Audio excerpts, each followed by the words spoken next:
AC doesn't get any power. Could it be bad capacitor? Last week I had some refrigerant added with leak sealer. The technician said there may be a leak, that's why my AC wasn't blowing cold air. He measured the refrigerant and it was empty. He also mentioned my capacitor was measuring lower than normal. He ended up adding some refrigerant 3 pounds along with a fluorescent leak sealer. He says that may help seal any leak that may be in the condenser or evaporator.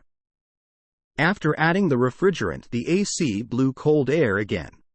Fast forward a week later to today, the AC no longer turns on. First noticed this when the thermostat was blank and had no power to it.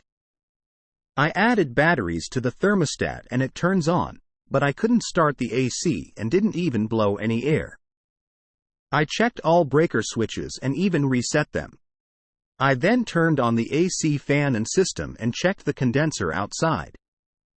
The fan in the condenser unit wasn't spinning. The condenser seemed like it wasn't getting any power. What could be the issue here? Is it the capacitor that went bad?